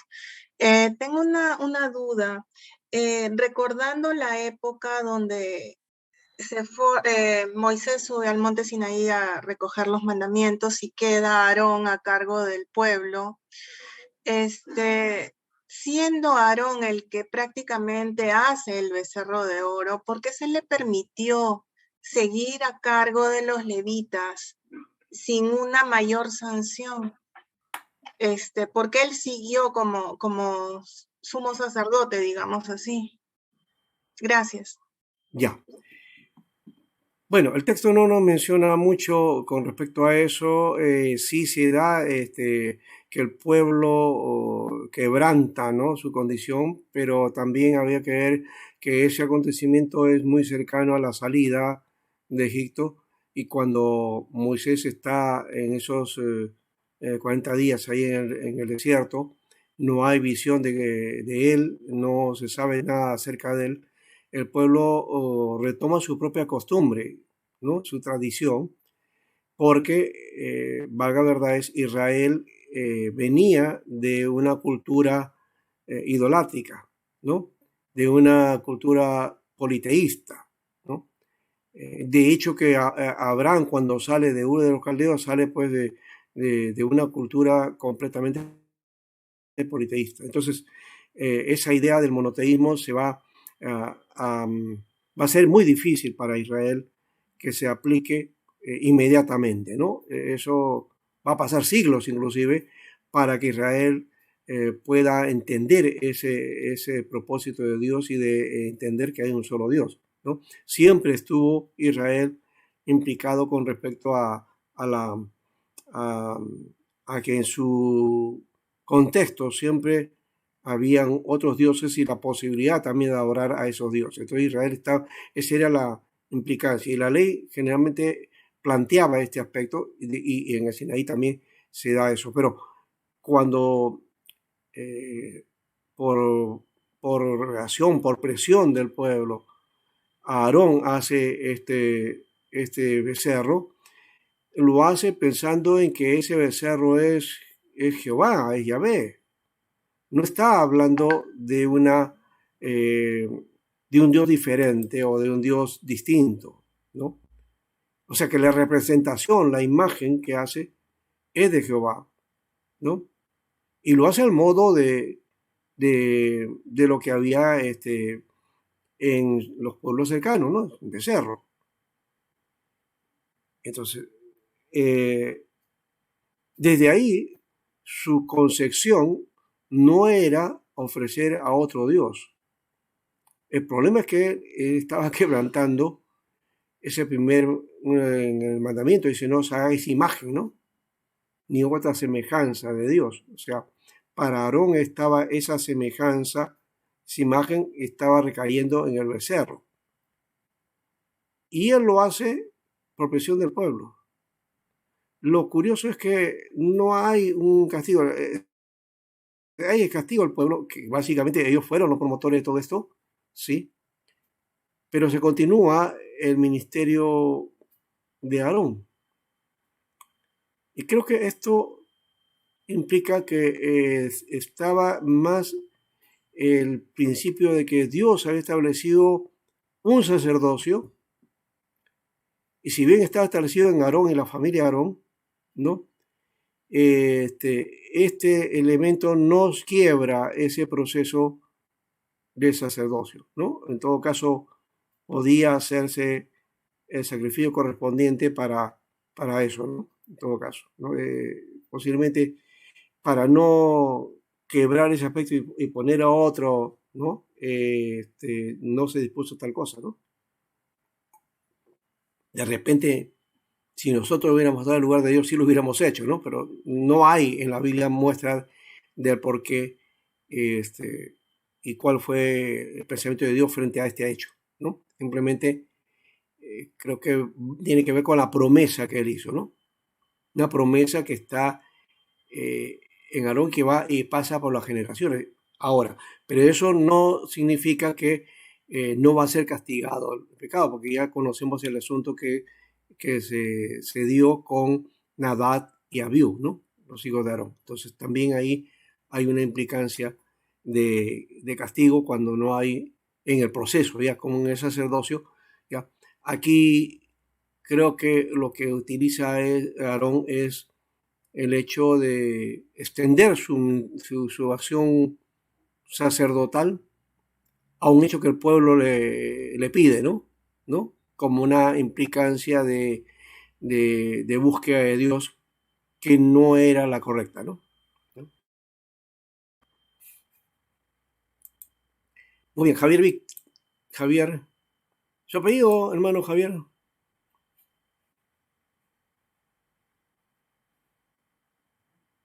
Ya está con... Ah, no, le voy a activar el micrófono. A ver.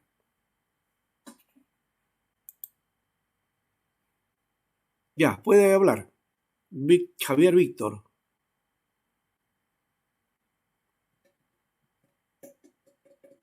Estaba con las manos en alto, pero si no, pasamos a Gerardo.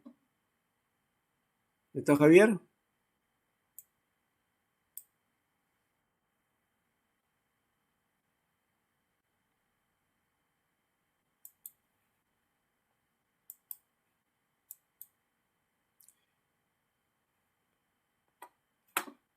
A ver, Javier, ya lo veo. Sí, Javier.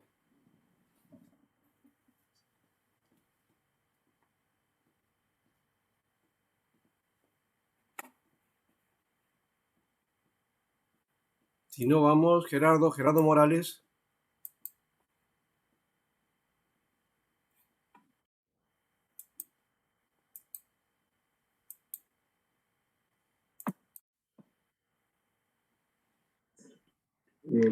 Profesor, Sí, Gerardo, a ver. no, habla Jorge. A ver. Ah, Jorge Gómez.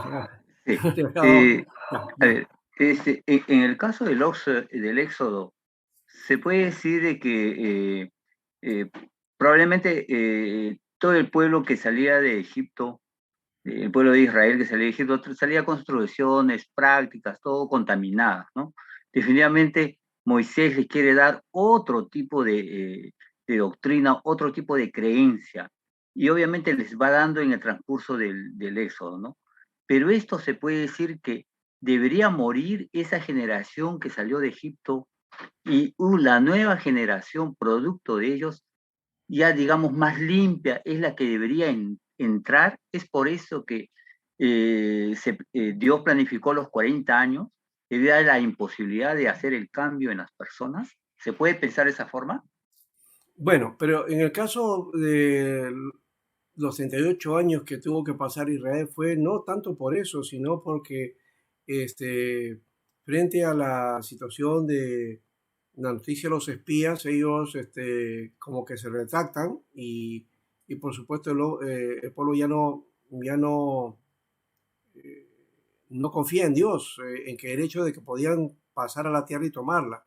Esa desconfianza lo llevó a esos 40 años en el desierto y el pulimiento de toda esa generación que ya había estado ahí constantemente en el desierto tomando una actitud, ¿no? muy continua frente a la desobediencia a Dios. Entonces eso fue el pulimiento de esa generación, ¿no? Y en alguna manera un castigo también directo, ¿no? Esto hay que entenderlo desde ese contexto, ¿no? Y empezar, no que la nueva generación estaba limpia, porque también tenía lo suyo, ¿no? Y lo vemos ahí en el proceso, pero ellos son los que van a asumir finalmente el entrar a la tierra, ¿no? Y asumen el desafío. Entonces, esto nos lleva a entender que fue, por un lado, Dios muy estricto con su pueblo al tratar de sacarle todas esas condiciones o esa visión de vida que tenía para llevarlos a una nueva dimensión de vida, ¿no? Para llevarlos de ese modo, no ver cambios de creencia, porque no se trata de eso, ¿no? Ni tampoco se trata de eso cuando la experiencia que tenemos en el Señor, en Cristo, ¿no? Algunos piensan que simplemente es cambio de doctrina. No es cambio de creencia, tiene que haber una dimensión de vida, una formación de vida, un desarrollo de vida. Y creo que ahí Israel, pues, no pasó la prueba, ¿no? No pasó la prueba de Dios, ¿ya? Pero inclusive Dios estuvo a punto, y lo hemos visto en eso, cuando habla acerca de que Dios estaba dispuesto a destruir al pueblo a completo y a partir de Moisés hacer una nueva generación. Y es Moisés que viene como intercesor del pueblo, y no tanto por el pueblo, sino por el nombre del Señor, ¿no? Para que no quedase destruido ese pueblo en el desierto y el nombre de Dios sea vituperado. Dijo, no, Señor, tu nombre está en medio. Entonces, por medio de eso, Dios continuó. Así que por su nombre sé que no continuó él, pero eso no evitó que pudiera pues, al pueblo, ¿no? Entonces, no es que los jóvenes estaban aptos, purificados, santificados, no había eso. Era por la promesa que Dios había hecho y de llevar ese pueblo, y finalmente cumplió con ese propósito, ¿no? ¿Ya? Entonces creo que por ahí va el camino. A ver, Berta Pagón. Gracias, muy buenas tardes, profesor. Yo quiero más bien como un consejo, mi pregunta va dirigida a un consejo, porque de verdad me siento un poquito preocupado. Es cierto que es un voluminoso material bíblico interesante para el crecimiento integral de la iglesia, pero ¿cómo lo podemos estudiar en referente a los tiempos o actividades que nosotros tenemos y sean extendibles basados en su experiencia? Muchas gracias. Ya. Lo que podemos hacer es sacar los principios de cada narrativa, aparte de las normas que hay, porque generalmente siempre pensamos en normas, en leyes, ¿no? No solamente eso es lo que nos da la Torá, también nos da una narrativa y el comportamiento del pueblo. ¿Cuál es ese comportamiento? El comportamiento que el hombre tiene hoy día también, o sea, no ha cambiado esa figura. Y necesitamos aplicar a eso, es el principio de cómo y las actitudes que tomó el pueblo, el grupo que estuvo participando en eso, y qué cosas quiere Dios para nosotros en una dimensión parecida, ¿no? O de alguna coincidencia que estuviéramos nosotros pasando como iglesia o en forma personal. Entonces, por ahí creo que está la enseñanza y la aplicación de este libro específicamente, ¿no? Entonces, no aislarlo, no sacarlo literalmente y quitarlo desde de la narrativa o quitarlo de la cronología a la que pertenece al contexto en que aparece el relato, sino hay que saber que esto también, cómo podemos y en qué situaciones aplicarlo para nuestra propia vida como iglesia o como comunidad de fe, ¿no? Porque básicamente eso es lo que está en la Torá, ¿no? Es Israel como pueblo. ¿Ya? Esa aplicación es para la iglesia también, ¿sí? A menos de que haya algunas situaciones individuales que también se dieron, es cómo aplicarlos también a nuestro contexto. Sí. Carlos, creo que Carlos Osés Mesa. Hola, buenas tardes, profesor. Buenas tardes, queridos hermanos. Bueno, yo solamente quería reflexionar acerca de lo que usted había hablado durante la clase. Creo que no somos muy distintos al pueblo de Israel, porque somos seres humanos caídos, y no tenemos que olvidar esa premisa, que en realidad el pecado habita en nosotros. Como decía el apóstol Pablo, miserable de mí, ¿quién me librará de este cuerpo de muerte? Así Y es. muchas veces nosotros miramos muy críticamente al pueblo de Israel y miramos, ¿no es cierto? Y decimos, ¿cómo? Y pensamos para nosotros, ¿cómo? Si nosotros hubiésemos estado, inclusive pensamos que si hubiésemos estado ahí, nosotros quizás hubiésemos actuado de una forma distinta.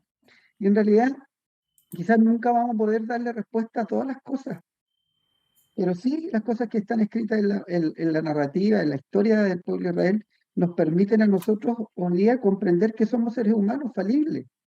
Y este pueblo de Israel que tenía la importancia de mostrar quién era ese Dios verdadero frente a todos estos dioses que el hombre se inventa continuamente, como dicen algunos autores, ¿no es cierto? El hombre cuando no tiene, es una máquina de inventar dioses. Y en estos tiempos quizás nosotros nos inventamos becerros de oro, pero a veces limitamos a Dios en tantas cosas, en los tiempos, en los servicios a Dios, en nuestra vida personal, en lo familiar, en tantos aspectos. Entonces, muchas veces queremos quizás darle una respuesta de por qué Dios actuó de tal o cual forma, y yo he pensado, y en mi reflexión personal, que Dios es soberano.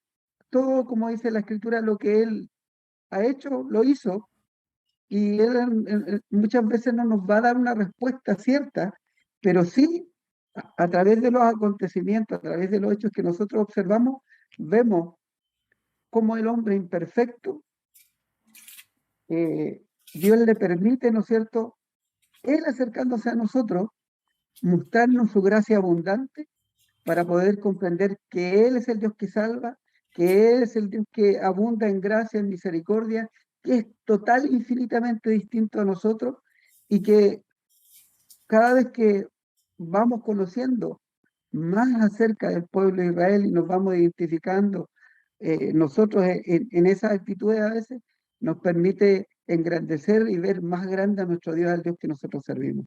Así que esa es mi reflexión y le doy gracias a Dios por este tiempo que podemos compartir.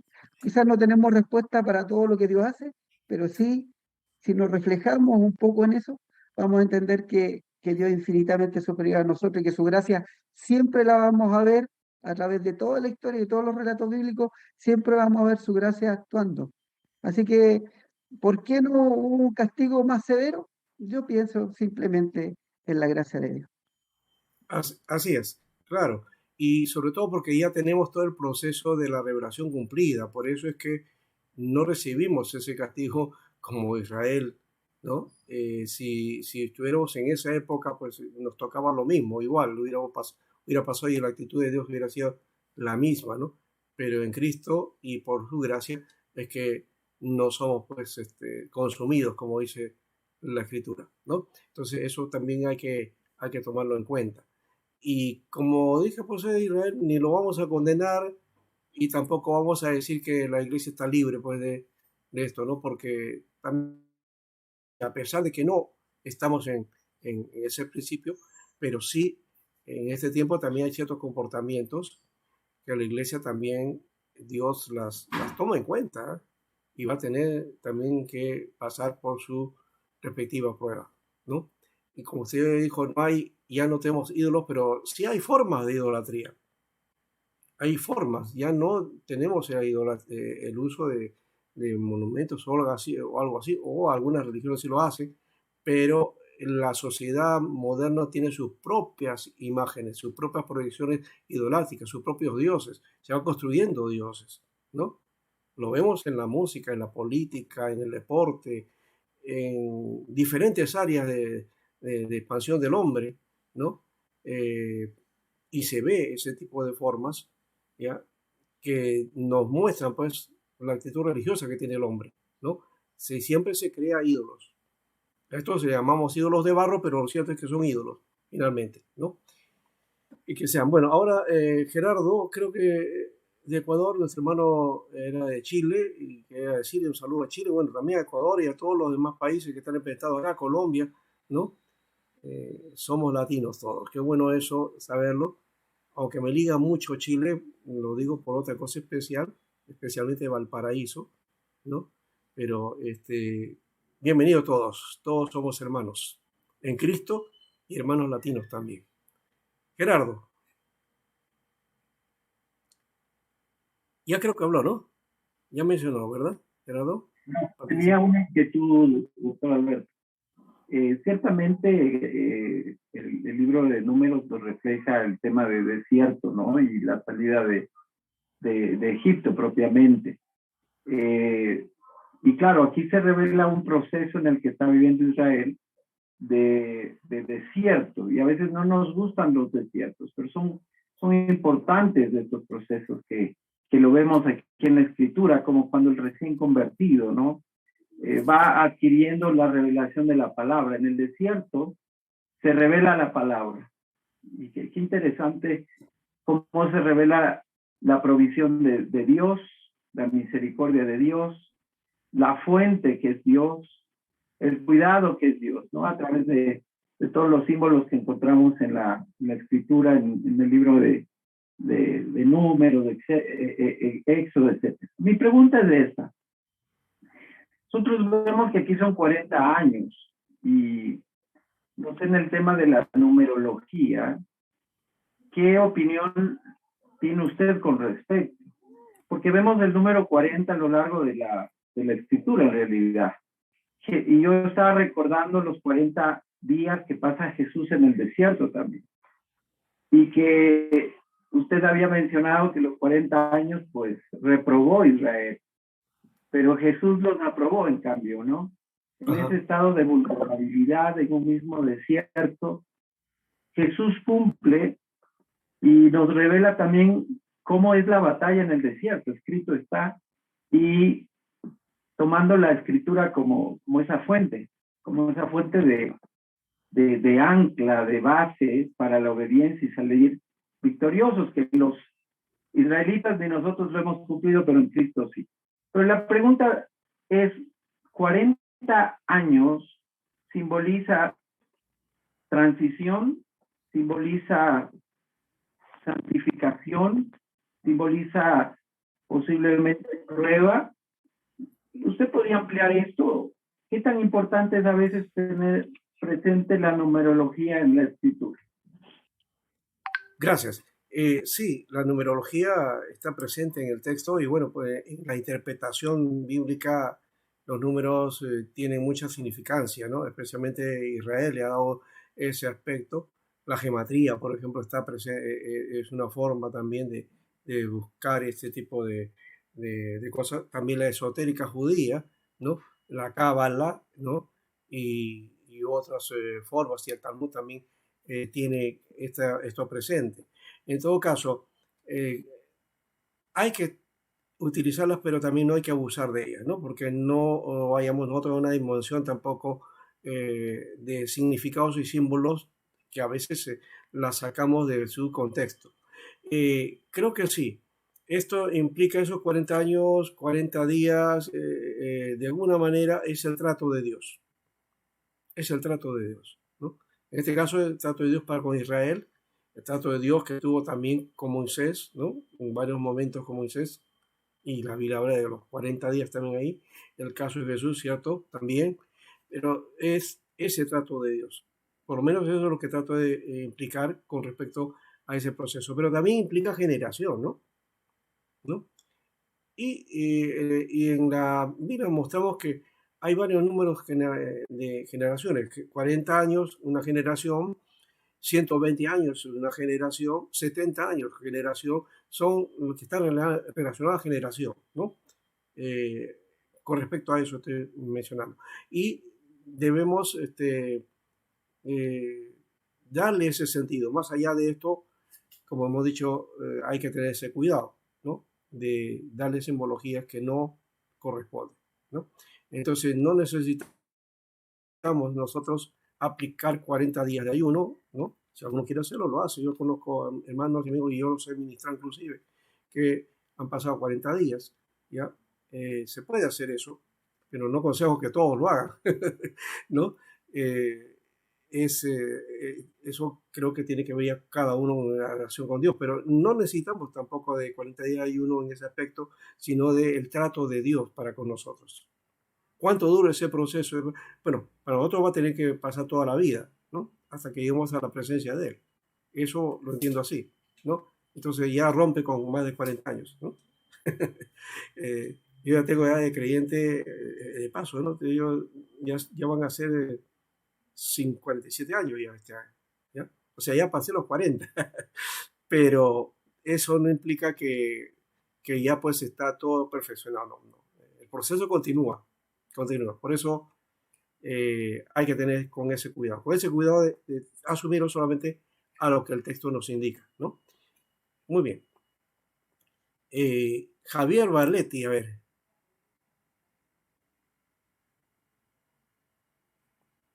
Adelante, hermano Javier.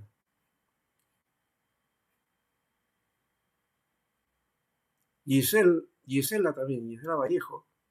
Bueno, primero que entre, a ver, que ponga su micrófono. Muy bien, hermana Gisela Vallejo, adelante. Su micrófono. Ya. Buenas tardes, pastor. Y aunque usted ya habló un poco de los jóvenes y los adultos que se quedaron, que no pasaron a la tierra prometida, sino solo los que eran de menor de 20 años, un poco yo le comparo en nuestras comunidades, ¿no es cierto? Los jóvenes son más lanzados, no están viendo las dificultades que pueden haber, ¿no? En cambio, los adultos estamos viendo, por ejemplo, en una misión, si va a haber camas, si va a haber comida, si vamos a estar cómodos. En cambio, los jóvenes, si les dicen que tienen que dormir en el suelo, duermen en el suelo, ¿no? Después también, como es Caleb y Josué, cuando van a guiar al pueblo al otro lado, dejan de ser jóvenes, ya están más adultos, ¿no es cierto? Porque siempre se necesita esta vivacidad de los jóvenes, pero también la experiencia de los adultos, ¿no? Entonces, no sé, esa era como mi reflexión, ¿no? O sea, ¿por qué se quedaron los más viejitos al otro lado? Seguramente porque estaban viendo, no se puede, porque estas ciudades son más fortificadas, son más grandes los que custodian esas ciudades, y en cambio los jóvenes son más lanzados. Eso era un poquito mi reflexión. Bien, hermana, gracias. Eso me hizo recordar a un pensador peruano, ¿no? Que dijo, los viejos a la tumba y los jóvenes a la acción, ¿no? Esa práctica de que los ancianos ya no vamos. No, yo creo que los que tenemos más edad podemos, por la experiencia, aconsejar a los jóvenes. Y también, de paso, no se es viejo por la edad o por los años que uno tenga, porque uno puede ser joven y haber sido y tener un pensamiento avejentado.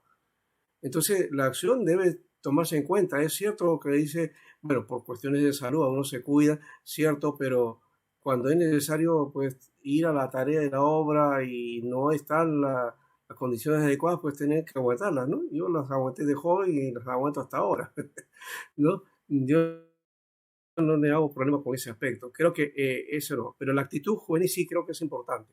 Eso es lo que puedo mencionarle con respecto a eso. Pero sí, es cierto lo que usted mencionó de alguna manera, que dijo sobre los jóvenes. Puede ser que la comodidad, la situación, no sé, algo hizo que llevara, ¿no es cierto?, a estos viejos que todavía añoraban Egipto, ¿no?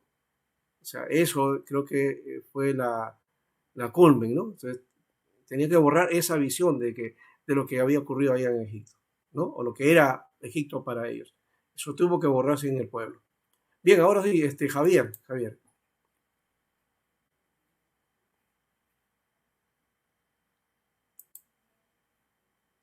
¿Puedes entrar con tu micrófono? Te veo aquí, pero no.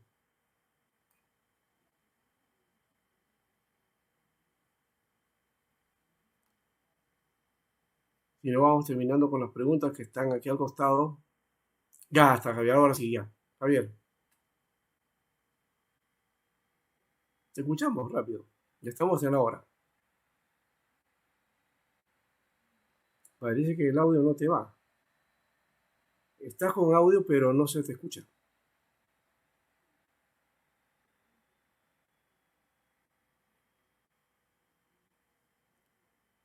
Bueno.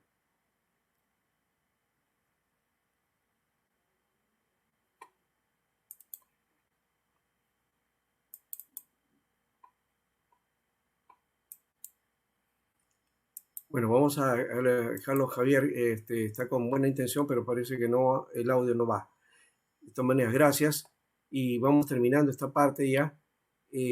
Cuando dice aquí Mark, es que no veo todo el mensaje completo, dice, profesor, si es tan amable explicarme por qué Moisés no entra en la tierra prometida porque le es negada la entrada.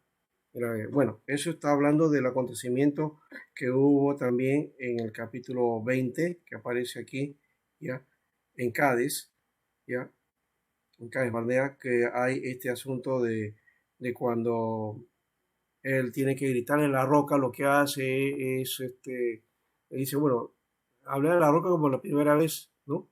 Pero él agarra y desobedece ese propósito de Dios y simplemente parece que el pueblo lo llevó a eso, ¿no? Un poco a... Dice que Moisés era un hombre manso, pero una presión que tuvo en ese momento, pues no hizo lo que Dios le indicó y pegó a la roca, ¿no?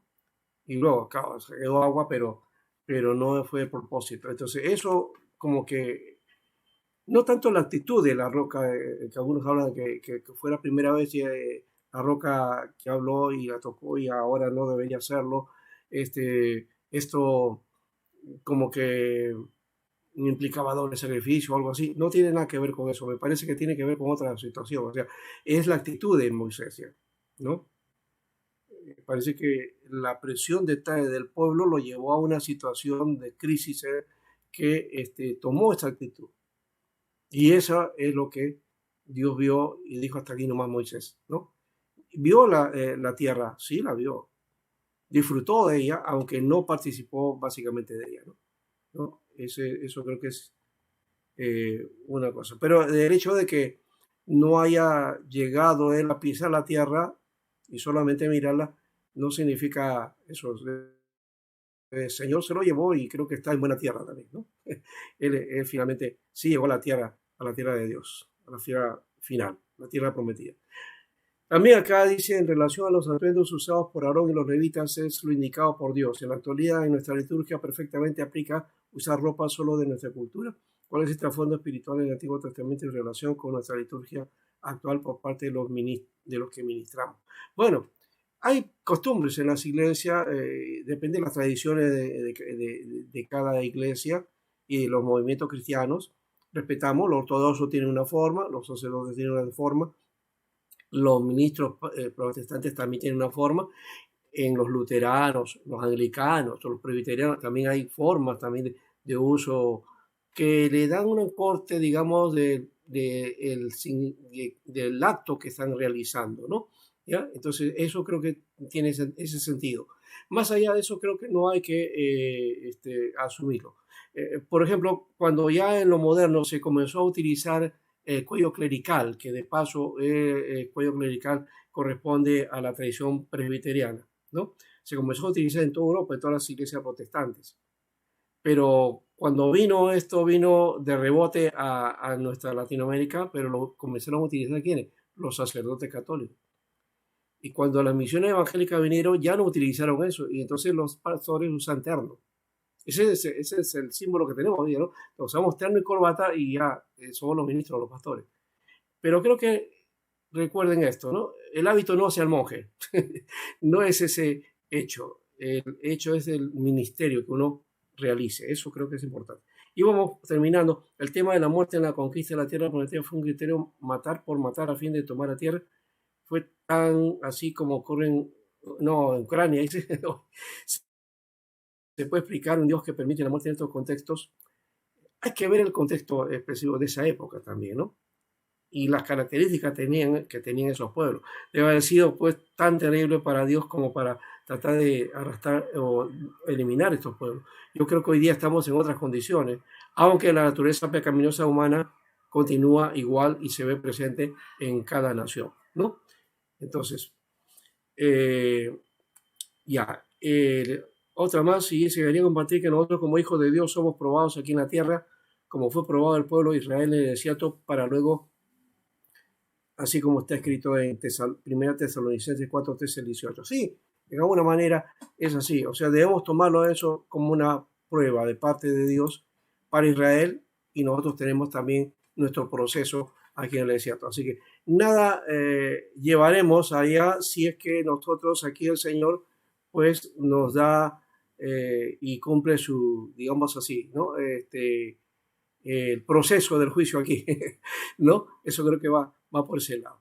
Bien, Javier, que creo que es el último acá, ya no quiero jugar más tiempo, que estoy empezando 11 y 10, creo que más o menos estamos empezando, pero no quiero tampoco, algunos ya están en la hora del almuerzo, algunos ya pasaron el almuerzo, en Chile ya son las 3 de la tarde ya, seguramente bienvenidos a nuestros hermanos ahí. Bueno, vamos a ir terminando en todo caso ya, y aquí termino, hermano. Gracias por todo el amor de Dios y por su tiempo también y por las preguntas que ustedes hacen, cada uno en su lugar, ¿no?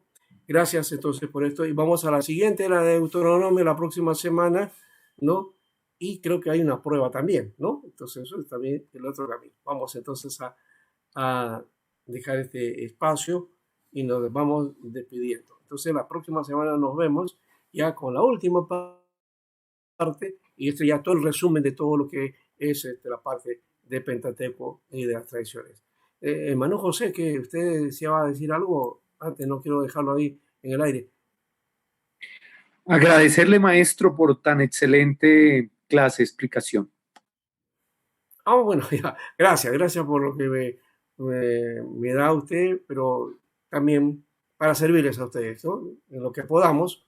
No tenemos todas las palabras correctas, o a veces podemos tener algunos errores, equivocaciones, pero por lo menos en lo general estamos tratando de hacer aquello que es bíblico y aquello que la Biblia nos va indicando, ¿no? Gracias, hermanos. Ahora sí, hasta la próxima semana.